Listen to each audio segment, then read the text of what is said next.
Hello friends, welcome back on All in One YouTube channel. As you know, today is the Earth Day, so I took a quiz for you on this day. So let's see how many question will you correct. Question number 1, पृथ्वी दिवस कब मनाया जाता है? आपके सामने option है 22 मार्च, 22 अप्रैल, 5 जून, 8 मार्च. चलिए दीजिए आंसर.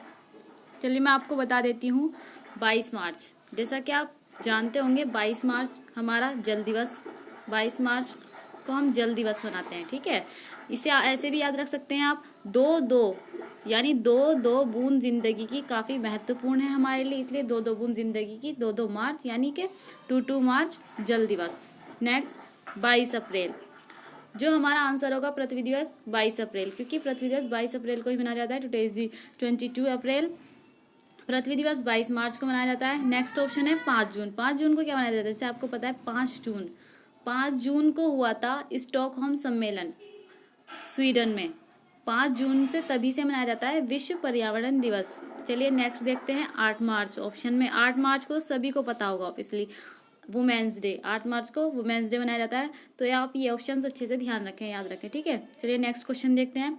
पृथ्वी दिवस का आयोजन किस वर्ष प्रारंभ हुआ? पृथ्वी दिवस का जो आयोजन है कब शुरू हुआ था? ऑप्शन है आपके सामने, देख लीजिए. 1970, 1972, 1974, 1975. So correct option is 1970. 1970 में पृथ्वी दिवस का आयोजन हुआ था और ये हुआ था यूएसए में. ठीक है, अमेरिका में. चलिए नेक्स्ट ऑप्शन देखते हैं 1972. 1972 में क्या हुआ था? 1972 में जैसे मैंने आपको ऊपर बताया था अभी कि स्टॉकहोम सम्मेलन हुआ था, जिसे 5 जून को हम पर्यावरण दिवस मनाते हैं. स्टॉकहोम सम्मेलन हुआ था हमारा 1972 में, और इसी 1972 में हमारा यूएनईपी की स्थापना हुई थी स्टॉकहोम सम्मेलन के दौरान ही. ठीक है, जो स्वीडन में हुआ था. ठीक है, चलिए नेक्स्ट ऑप्शन है हमारा 1974. 1974 में क्या हुआ था ये भी ध्यान रखिए. 1974 में हुआ था हमारा हेलसिंकी सम्मेलन. ठीक है, ये मैंने ऑप्शन इसीलिए रखे हैं जिससे आपको बता सकूं. हेलसिंकी सम्मेलन ये हुआ था हमारा फिनलैंड में. ठीक है, हेलसिंकी के फिनलैंड शहर में हुआ था 1974 में. और इसका मुख्य जो विषय रखा गया था वो रखा गया था समुद्री पर्यावरण की रक्षा. चलिए मैं आपको ये बता देती हूँ, जो 1972 में हमारा सम्मेलन हुआ था स्टॉकहोम सम्मेलन, ये हमारा बहुत ज़्यादा सक्सेसफुल रहा था. 1972 वाला स्टॉकहोम सम्मेलन जो हमारा पृथ्वी के ऊपर था. जब हमारा नेक्स्ट सम्मेलन 1974 में आयोजित किया गया, सभी देशों ने मिलकर एक सभा बैठाई और एक टॉपिक रखा, वो था समुद्री पर्यावरण की रक्षा. समुद्री पर्यावरण की रक्षा के लिए हेलसिंकी में एक सम्मेलन रखा गया. लेकिन ये सम्मेलन इतना ज़्यादा सक्सेसफुल नहीं रहा, बिकॉज इस सम्मेलन का जो आयोजन किया गया था समुद्री पर्यावरण की रक्षा टॉपिक तो रख दिया था, लेकिन जिन देशों ने इस सम्मेलन का आयोजन के लिए पार्टिसिपेट किया था वो इस सम्मेलन के ऑब्जेक्ट को अच्छे से एक्सप्लेन नहीं कर पाए थे, इसलिए ये सम्मेलन सक्सेस नहीं रहा था. इसका रिजल्ट परिभाषित अच्छे से नहीं हो पाया था. ठीक है, चलिए नेक्स्ट सम्मेलन 75 देखते हैं. 75 में क्या हुआ था? 1975 में हुआ था हमारा लंदन सम्मेलन. ये ध्यान रखिए, लंदन सम्मेलन. और लंदन सम्मेलन हुआ था हमारा ब्रिटेन में. ठीक है, 1975 पे. चलिए मैं आपको ऊपर से ही जोड़ के बताती हूँ. 1974 में जो हुआ था हमारा फिनलैंड शहर के हेलसिंकी में, 1974 में समुद्री पर्यावरण की रक्षा के लिए ये विफल हो गया था. ठीक है, अब इसी से प्रेरित होकर 1974 में एक सम्मेलन आयोजित किया गया लंदन में. ठीक है, ये भी इसी का भी मोटो था समुद्री पर्यावरण की रक्षा, लेकिन इसका एक विषय रख दिया गया समुद्री कचरे का निस्तारण. अर्थात कि हम ऐसा क्या उपाय करें, ऐसी क्या चीजें करें कि जिससे हम समुद्र में फैले हुए कचरे का निस्तारण कर सके, समुद्री पर्यावरण की सुरक्षा कर सके. उस टाइम पे जिन देशों ने पार्टिसिपेट किया था वे इस सम्मेलन को अच्छे से एक्सप्रेस कर पाए थे, अच्छे से एक्सप्लेन किया, इसलिए ये वाला सम्मेलन 1975 का सक्सेसफुल रहा था. ठीक है, चलिए देखिए मैंने आपको क्या बताया. 1970 में आपका पृथ्वी दिवस. ठीक है, 1972 स्टॉकहोम सम्मेलन. ठीक है, 1974 में हेलसिंकी सम्मेलन, और 1975 में आपका लंदन सम्मेलन. ठीक है, क्लियर. चलिए नेक्स्ट क्वेश्चन पर जाते हैं. पहला पृथ्वी दिवस आयोजन किस देश में हुआ था? चलिए तो मैंने आपको पहले ही बता दिया था, फर्स्ट क्वेश्चन में बता दिया था. फर्स्ट अर्थ डे ये हुआ था ऑप्शन है चाइना, ऑस्ट्रेलिया, यूएसए, भारत। ये तो आप दे देंगे ऑब्वियसली यूएसए, ठीक है। चलिए नेक्स्ट क्वेश्चन देखते हैं। पृथ्वी दिवस 2021 की थीम क्या थी? अब आपको थीम बतानी है। ऑप्शन है climate action, save our species, sustainable development, restore our earth. Restore our earth. तो देखिए बताइए, इसका है हमारा रिस्टोर अवर अर्थ।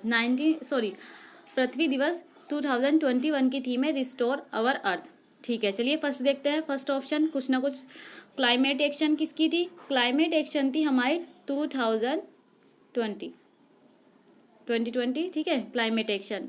सेव और स्पीशीज ये थी आपकी 2019 की थी सेव और स्पीशीज। और सस्टेनेबल डेवलपमेंट मैंने आपको लास्ट वीडियो में भी बताया था। सस्टेनेबल डेवलपमेंट ये हमारा सतत विकास की अवधारणा, ठीक है।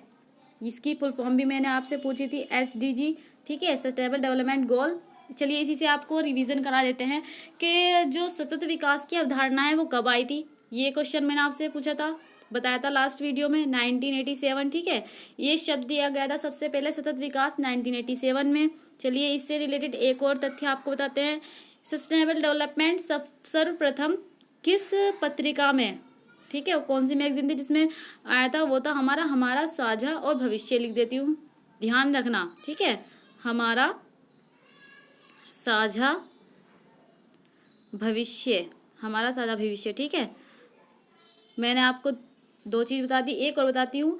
नॉर्वे के प्रधानमंत्री द्वारा, किस प्रधानमंत्री के द्वारा सबसे पहले शब्द दिया गया था सतत विकास का? तो वो दिया गया था हमारा नॉर्वे के प्रधानमंत्री द्वारा, नॉर्वे के, ठीक है, ध्यान रखना। ये आपसे ये भी पूछा था किसके प्रधानमंत्री? तो नॉर्वे के प्रधानमंत्री थे, ठीक है। नॉर्वे के प्रधानमंत्री, उनका नाम था हमारा हरलेम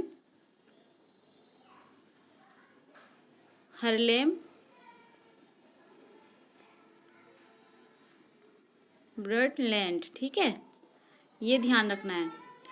एक क्वेश्चन और बन सकता है कि ये सतत विकास की अवधारणा किस आयोग द्वारा दी गई? तो हरलेम ब्रटलैंड ये तो प्रधानमंत्री हैं। अब ये ध्यान रखना, ये वर्ड ब्रटलैंड इसी आयोग द्वारा दी गई। इस आयोग का नाम इन्हीं के ऊपर पड़ गया, ब्रटलैंड आयोग, ठीक है। आयोग याद रखना, ठीक है। कितने क्वेश्चन बन गए अब इससे? क्लाइमेट एक्शन आपका 2020, सेव अवर स्पीशीज 2019, ठीक है। सस्टेनेबल डेवलपमेंट सतत विकास की अवधारणा मैंने बताया आपको 1987 में इसका सर्वप्रथम शब्द का प्रयोग हुआ, हमारा साझा भविष्य पत्रिका में आया सबसे पहले। और नॉर्वे के प्रधानमंत्री हरलेम ब्रटलैंड द्वारा दिया गया सर्वप्रथम ये शब्द। और आयोग का नाम भी ब्रटलैंड आयोग ही था, ठीक है। और रिस्टोर अवर अर्थ ये इसी साल की थीम है, ठीक है, ये इसी साल की थीम है, ठीक है। नेक्स्ट क्वेश्चन देखते हैं। पृथ्वी दिवस एक घटना है, यानी जो हमारा पृथ्वी दिवस है, अर्थ डे, हम सेलिब्रेशन जो करते हैं, आयोजन कब किया जाता है? प्रत्येक वर्ष, वार्षिक या फिर द्विवार्षिक, त्रिवार्षिक या चतुर्वार्षिक, ठीक है, बताइए। तो ये आपका आयोजन किया जाता है प्रत्येक वर्ष, ठीक है, वार्षिक। पृथ्वी दिवस एक घटना है, वार्षिक घटना है जो प्रत्येक वर्ष इसका आयोजन किया जाता है। प्रत्येक वर्ष हम पृथ्वी दिवस मनाते हैं बिकॉज जिस तरह से हम जैसे जनसंख्या डेवलप हो रही है, जनसंख्या की वृद्धि धीरे धीरे बहुत ज़्यादा बढ़ रही है। आजकल जो हम मनुष्य हैं वो प्राकृतिक संसाधनों का इस प्रकार से यूज़ कर रहे हैं बहुत ज़्यादा, इसीलिए ये पृथ्वी दिवस का आयोजन किया गया जिससे कि पर्यावरण सुरक्षा के लिए प्रति लोगों को जागरूक किया जा सके। चलिए नेक्स्ट क्वेश्चन देखते हैं। पृथ्वी दिवस समारोह के जनक किसे माना गया है? पृथ्वी दिवस समारोह के जनक किसे माना गया है? ऑप्शन है आपके पास वंदना शिवा, सीनेटर गैलोथ लेंसन, WG रोजन, नॉर्मन मायर, ठीक है। ये चारों जो ऑप्शन है बहुत ज़्यादा मोस्ट इम्पोर्टेंट है। चलिए आंसर दीजिए। फर्स्ट देखते हैं वंदना शिवा। वंदना शिवा आपने नाम सुना होगा, वंदना शिवा काफ़ी मोस्ट इम्पोर्टेंट है। वंदना शिवा इन्होंने नवदान्य आंदोलन शुरू किया था। कौन सा आंदोलन शुरू किया था? यही लिख रही हूँ, नवदान्य, ठीक है। नवदान्य आंदोलन जो हुआ था इन्हीं के द्वारा शुरू किया गया था। और ये आंदोलन कहाँ से शुरू हुआ था? ये हुआ था दिल्ली से, ठीक है। नवदान्य आंदोलन वंदना शिवा कब आरंभ हुआ था? ये हुआ था 1982, ठीक है। कहाँ? दिल्ली, ठीक है, ये ध्यान रखना है। वंदना शिवा मैंने ऑप्शन में इसीलिए डाला जिसे आपको अच्छे से बता सकूं। वंदना शिवा हमारी संबंधित है नवधान्य आंदोलन से। नवधान्य आंदोलन कब प्रारंभ हुआ? 1982। और कहाँ? दिल्ली। ठीक है, चलिए नेक्स्ट ऑप्शन देखते हैं। सीनेटर गहलोत, पृथ्वी दिवस समारोह के जनक यही हैं, सीनेटर गहलोत नेल्सन। ठीक है, ये कहाँ के हैं? यूएसए के हैं। ठीक है, नेक्स्ट ऑप्शन है आपका डब्ल्यू जी रोजन। डब्ल्यू जी रोजन तो सभी को पता होगा, जो टेट के एग्जाम की तैयारी कर रहा हो उसको डब्ल्यू जी रोजन का नाम ना पता हो, ये ऐसा हो नहीं सकता। चलिए मैं आपको बता देती हूँ डब्ल्यू जी रोजन। जैव विविधता, जैव विविधता के बारे में आपने सुना होगा। बायोडाइवर्सिटी, बायोडाइवर्सिटी जो वर्ड है सबसे पहले डब्ल्यू जी रोजन ने ही दिया था।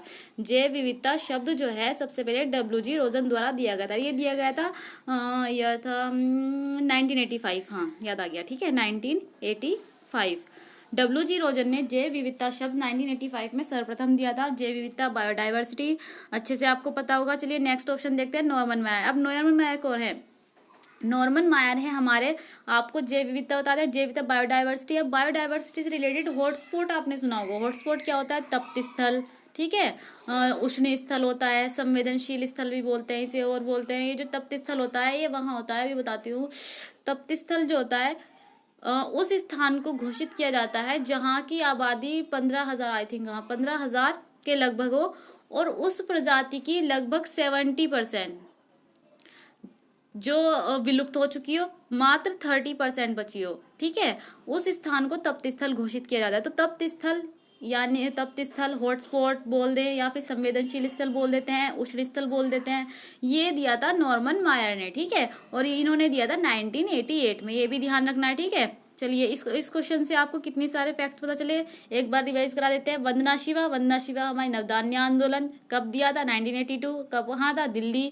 सीनेटर गहलोत आपका पृथ्वी दिवस के जनक हैं। कहाँ के हैं ये? America, USA. ठीक है, डब्ल्यू जी रोजन मैंने बताया बायोडाइवर्सिटी वर्ड इन्होंने ही दिया था। नेक्स्ट है नॉर्मन मायर। नॉर्मन मायर ने मैंने बताया हॉटस्पॉट। हॉटस्पॉट की अवधारणा नॉर्मन मायर द्वारा दी गई है। हॉटस्पॉट तप्त स्थल, संवेदनशील स्थल, जहाँ की प्रजाति 70% खत्म रह गई हो और 30% बची हो, उसको तप्त स्थल घोषित किया जाता है। हाँ एक क्वेश्चन और बन सकता है, चलिए एक क्वेश्चन बताती हूँ। तप्त स्थल जो होता है, तप्त स्थल विश्व में कितने तप्त स्थल घोषित किए गए हैं? तो विश्व में अगर हम लें वर्ल्ड में, विश्व में और भारत में, ये दो क्वेश्चन बहुत ज़्यादा मोस्ट इंपॉर्टेंट है। विश्व में आपके हैं 36। ठीक है, और अगर भारत में ले तो भारत में होते हैं हमारे तप्त स्थल। भारत में अब तक 4 तप्त स्थल घोषित किए गए, पश्चिमी घाट, पूर्वी घाट, ये ठीक है, और अंडमान निकोबार द्वीप समूह का एरिया जो होता है वह तप्त स्थल है। तप्त स्थल उन्हें घोषित किया था जहाँ की 70% जो 15,000 की प्रजाति में 70% विलुप्त हो चुकी हो, मात्र 30% बची है, उसे तप्त स्थल घोषित किया जाता है। जब वहाँ की फिर उसको विशेष संरक्षण दिया जाता है, जैसे कि आप ईवीएस में अच्छे से पढ़ेंगे इन्वायरमेंट में।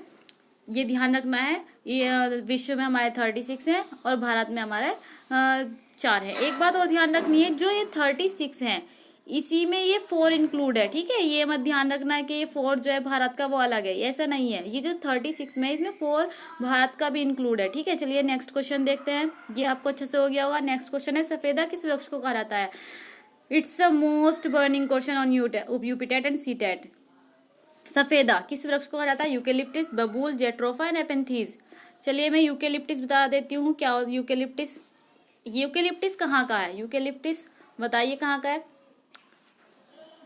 ये ऑस्ट्रेलिया का है। ठीक है, ये विदेशी पौधा है, विदेशी पौधा है जिसने भारत में आकर आतंक मचा दिया है। ठीक है, ये ध्यान रखना है। भारत ये आतंकवादी कहा जाता है, ये एक ऐसा वृक्ष है जिसे आतंकवादी की संज्ञा दी गई है। ठीक है, टेररिस्ट, ये ऑस्ट्रेलिया से आया। आपको पता है यूकेलिप्टिस एक ऐसा पौधा है जो बहुत ज़्यादा वाटर कंज्यूम करता है। आसपास के जिस जगह ये यूकेलिप्टिस होगा उस जगह के जितने भी वृक्ष होंगे उन सबको अच्छे से पानी नहीं मिलेगा, क्योंकि सारा मात्र पानी यही पी जाएगा बेचारा, इतना ज़्यादा पानी लेता है, बहुत ज़्यादा। इसीलिए आतंकवाद कहा गया इसे। ठीक है, इसका ध्यान रखना, क्वेश्चन पूछा जा सकता है कि पर्यावरण उसका आतंकवाद किसे कहा गया है, टेररिस्ट किसे कहा गया है, ये कहाँ का पौधा है, तो ये भी याद रखना ऑस्ट्रेलिया। ठीक है, ऑस्ट्रेलिया का है। ठीक है, ऑस्ट्रेलिया, और इसे ही सफेदा कहा गया है। ठीक है, सफेदा इसे कहा गया है, ऑस्ट्रेलिया का है, और आतंकवाद भी है ये बेचारा। ठीक है, चलिए बबूल ऑप्शन है, जेट्रोफा। चलिए जेट्रोफा आपके टेट एग्जाम में काफ़ी टाइम पूछा गया कि जेट्रोफा किसकी फसल है, तो जेट्रोफा जो है वो बायोडीजल की। ठीक है, बायोडीजल, जेट्रोफा बायोडीजल। ठीक है, ध्यान रखना है बायोडीजल। बहुत मोस्ट इंपॉर्टेंट क्वेश्चन है जेट्रोफा, काफी टाइम पूछा गया है टेट एग्जाम से, प्रीवियस ईयर सेट उठाकर देख लीजिए, आपको जेट्रोफा जरूर मिल जाएगा। जेट्रोफा इज अ बायोडीजल, ठीक है, बायोडीजल की फसल है जेट्रोफा। नेपेंथीज देख लेते हैं, नेपेंथीज मैंने ऑप्शन में रखा है बिकॉज ये सीटेट एग्जाम में काफी टाइम पूछा गया है कि नेपेंथीज कैसा पौधा है। नेपेंथीज है आपका कीट भक्षी पौधा, कीट भक्षी अर्थात कीटों का भक्षण करने वाला, जो कीट खाता है, ठीक है। ये कीट भक्षी पौधा मोस्ट ऑफ भारत में मेघालय की साइड मिलता है।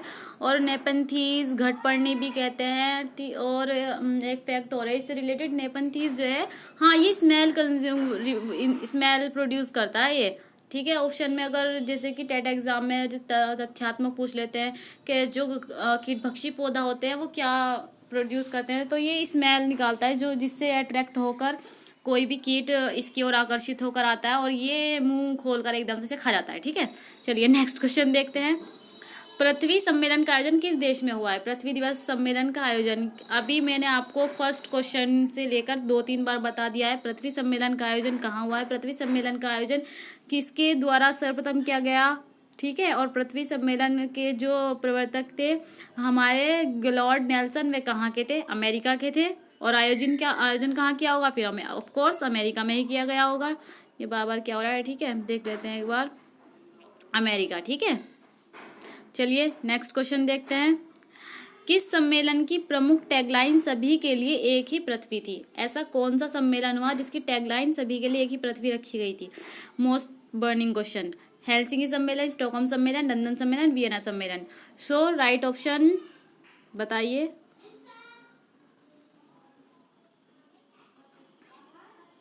ये है आपका स्टॉकहोम सम्मेलन, ठीक है, जो हुआ था आपका स्वीडन में। मैंने आपको ऊपर बताया था स्टॉकहोम सम्मेलन हुआ था 1972 में। जो पर्यावरण दिवस मनाया जाता है 5 जून को, वो इसी सम्मेलन के से बनाया, मतलब इसी सम्मेलन में क्रिएट किया गया था और स्वीडन में मनाया गया था। स्टॉकहोम स्वीडन में 5 से 16 जून तक इसकी बैठक हुई थी। और स्टॉकहोम सम्मेलन में UNEP, ये ध्यान रखना है, UNEP इसकी स्थापना UNEP की इसी स्टॉकहोम सम्मेलन में की गई थी। UNEP की फुल फॉर्म पूछ लेते हैं काफ़ी टाइम, इसकी फुल फॉर्म है यूनाइटेड नेशन इन्वायरमेंटल प्रोग्राम, ठीक है, ध्यान रखनी है, यूनाइटेड नेशन इन्वायरमेंटल प्रोग्राम। ये काफ़ी टाइम पूछी गई है डेफिनेशन, इसको ध्यान रखना है अच्छे से। चलिए हेलसिंकी सम्मेलन भी पूछ लेते हैं। हेलसिंकी सम्मेलन आपका हुआ था 1974, ठीक है, फिनलैंड शहर में, ठीक है। अरे मैंने बताया था हेलसिंकी सम्मेलन अच्छे से एक्सप्रेस नहीं कर पाए थे तो ये असफल रहा था, ठीक है। समुद्री पर्यावरण सुरक्षा के लिए इसका आयोजन किया गया था लेकिन ये सफल नहीं हुआ। इसके बाद मैंने बताया था लंदन सम्मेलन का आयोजन किया गया था, वो जस्ट इसी के आफ्टर 1 ईयर 1975 में किया गया था लंदन सम्मेलन अच्छे से परिभाषित किया गया था, इसमें समुद्री कचरे का निस्तारण किया गया था, इस वजह से ये सक्सेसफुल रहा था, ठीक है। और वियना सम्मेलन देख लेते हैं। वियना सम्मेलन हुआ था आपका 1985 में, ठीक है, 1985 में आपका वियना सम्मेलन हुआ था। चलिए thanks for everyone, keep watching this video. हाँ, एक चीज़ और, जितने भी आपके क्वेश्चन आंसर सही गए हैं उसको प्लीज़ कमेंट बॉक्स में लिखना ना भूलें। Thank you.